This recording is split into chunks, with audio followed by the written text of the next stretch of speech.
உலகெங்கிலும் இருக்கும் பிகைன் பக்தி நேயர்கள் அனைவருக்கும் வணக்கம். நான் உங்கள் ராம்ஜி. ஜனவரி மாதம் வந்தாச்சு. 2025 புத்தாண்டு நிறைய பார்த்துட்டோம். 2025 புத்தாண்டு பலன்கள் இப்படி ஆக்கும் அப்படி ஆக்கும், குரு பயிற்சி பலன், சனி பயிற்சி பலன், ராகு கேது பயிற்சி பலன் எல்லாம் பார்த்தாச்சு. இதுக்கு மேலே பார்க்கறதுக்கு ஒன்றும் இல்லைங்கிற அளவுக்கு பிரிச்சு சும்மா கீழின்னு கிழிச்சாச்சு. போர் அடிக்கிறது குறித்து போதும் விட்டுருங்க. 2025 ஜனவரி மாதம் தொடங்கிவிட்டது. இந்த ஜனவரி மாத பலன்கள் என்ன? இந்த ஜனவரி மாதத்திலே 2025 ஜனவரி மாதத்தில் என்ன பெரிய விஷயம் நடக்க போகுதுன்னா, நிறைய விஷயம் நடக்க போகுது. இந்த மாதம் சூரிய பகவான் தனுசு ராசிக்கு போகிறார், தனுசுலேருந்து மகரத்துக்கு போகிறார். அதுக்கப்புறம் புத பகவான் மகரத்துக்கு போகிறார். இதெல்லாம் நடக்கட்டும். ரிமார்க்கபிள் சேஞ்சஸாக ரெண்டு நடக்குது. ஒரு மைனஸு, ஒரு ப்ளஸ்ஸு. அது என்ன மைனஸு? வருகின்ற 18ஆம் தேதி, ஜனவரி 18ஆம் தேதி செவ்வாய் பகவான் வக்கரம் அடைகிறார். வக்கரம். அந்த ஆள் வக்கரானா எனக்கு என்ன?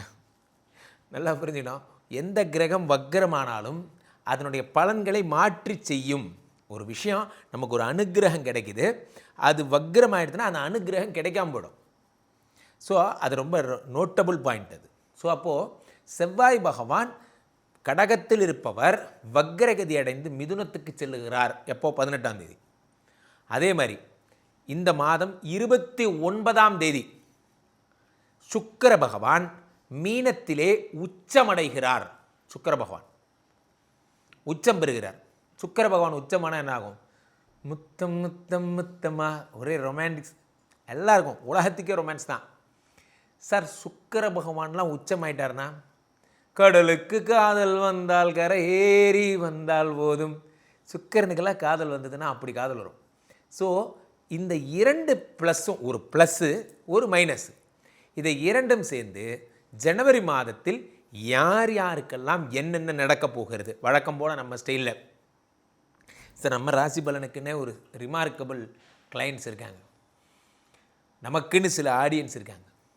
உலகம் பூரா பிகைன் பக்திக்குன்னு ஒரு பெரிய ஆடியன்ஸ் இருக்காங்க. காரணம் என்ன அப்படின்னா, நாம் உண்மைகளை மட்டும்தான் வெளிச்சமிட்டு சொல்லுகிறோம்.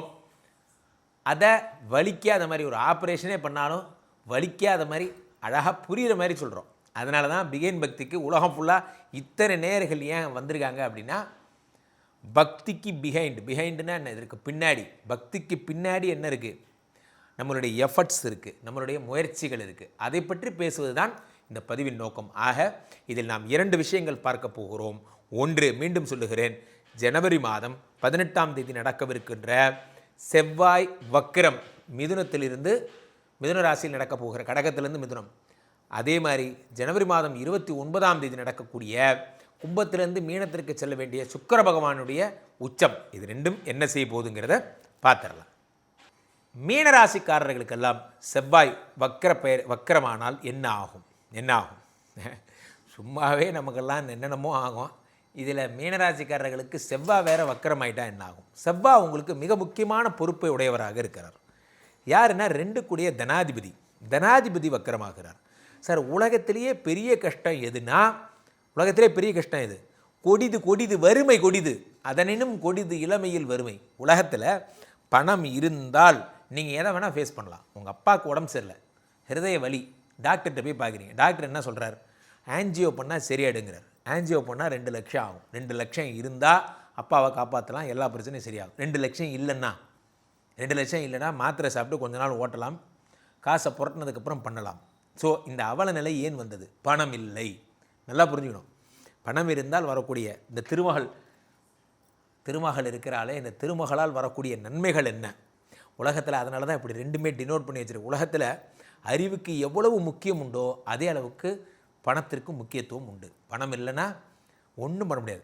அந்த 2 கூட வாடகை கட்டினா தான் வீட்டில் வசிக்க முடியும், எலக்ட்ரிக் பில்லு கட்டினா தான் ஃபேன் ஓடும், எல்லாமே பணம் தான் சார். அந்த 2 கூடிய பணம். ஆனால் எல்லாமே பணம் கிடையாது. பட் ஆனால் வாழ்வதற்கு பணம் நிச்சயம் தேவை என்பதில் மாற்று கருத்து இல்லை. ஒரு ட்ரெஸ்ஸு மானத்தை மறைக்க கூட நமக்கு பணம் தேவை, சாப்பிடக்கூட பணம் தேவை, எல்லாத்துக்கும் பணம் தேவை. ஸோ பணத்துக்கு அடிக்ட் ஆகக்கூடாது. நம்ம அடிக்ட் ஆகி ஒன்றும் கிடைக்க போகிறதில்ல. நமக்கு மாதம் சம்பளம் கரெக்டாக வந்தால் போதும், நம்மளை கன்னியாகுமரிக்கு அனுப்பி விடாமல் இருந்தால் போதும். நம்மளை தான் பரபரப்பாகவே வச்சுருக்காங்களே. ஸோ நமக்கு நல்ல சின்ன வாழ்க்கை, கொஞ்சம் சோறு, கொஞ்சம் தேநீர், கொஞ்சம் ஒரு வண்டி, ஒரு சின்ன வாழ்க்கை கிடைச்சா போதும். ஆனால் அதை அமைக்க தான் நம்மளால் முடியல. அந்த 2 குடையவன் 4ஆம் வீட்டில் வக்கரம் அடையும் பொழுது என்ன ஆகிறதுனா, பணம் என்பது கையை விட்டு இழக்கக்கூடிய ஆபத்தான நேரமாக அமையும். தயவுசெய்து ஆசைப்படுறதை நிறுத்திக்கிங்க. ஜனவரி மாதம் எதை பார்த்தாலும் ஆசைப்படுறது. புதுசாக ஒரு ஃபோன் வந்திருக்கே, இந்த மாதிரி மாடல் ஃபோனு, அது இது தயவுசெய்து வேணாம்.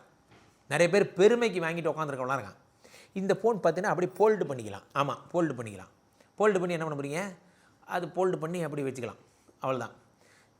இதைத்தானடா அதுலேயும் பண்ணிகிட்டு இருந்தேன் சார். நிறைய விஷயங்கள் நம்ம வாங்கினது எத்தனை. என் பொண்டாட்டி மைக்ரோ ஓவன்னு ஒன்று வாங்கினா சார், 2008 நான் தான் வாங்கி கொடுத்தேன். அதை வாங்கும்போது எதுக்கு வாங்குறேன்னு கேட்டேன். இது சாயந்தரம் ஆனால் இதில் வந்து பஜ்ஜி போண்டா போன்ற பேக்கரி ஐட்டம்ஸ்லாம் செஞ்சு கொடுப்பேன், நீ சாப்பிட்லாம். அது இன்றைக்கி வரைக்கும் மேலே இருக்குது சார், நிஜமாக சொல்கிறேன். இந்த மாதிரி பயன்படுத்தாத பொருட்கள் எவ்வளோ இருக்குது தெரியுமா சார்? ஒரு வீட்டில் பயன்படுத்தாத எலக்ட்ரிக் பொருட்கள்னு மட்டுமே ஒரு 100 எடுக்கலாம். இன்றைக்கி வரைக்கும் எங்கள் வீட்டில் இந்த ஹேர் ட்ரையர் எதுக்கு இருக்குன்னு இன்றைக்கி வரைக்கும் தெரில. எப்பயுமே நம்ம போட போகிறது நைட்டி தான், எப்பயுமே நம்ம போட போகிறது டவுசர் தான். நமக்கு எதுக்கு ஹேர் ட்ரையரு?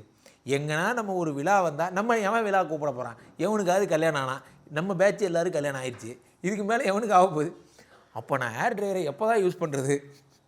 யூஸ் பண்ணவே பண்ணுறாங்க. அப்போது நம்ம எதுக்கு சொல்ல வரேன்னா, மீனராசிக்காரர்களுக்கு தேவையில்லாத பொருட்கள் வாங்குறது மேலே இன்ட்ரெஸ்ட் வரும். அதை தயவுசெய்து அவாய்ட் பண்ணிட்டு அதை நீங்கள் பணமாக நகையாக மாற்றி வச்சுக்கிட்டீங்கன்னா ஆபத்துக்கு ஹெல்ப் பண்ணும். ஆபத்துக்கு ஹெல்ப் பண்ணுறதுக்கு நம்ம யாருமே யோசிக்க மாட்டேங்கிறோம்.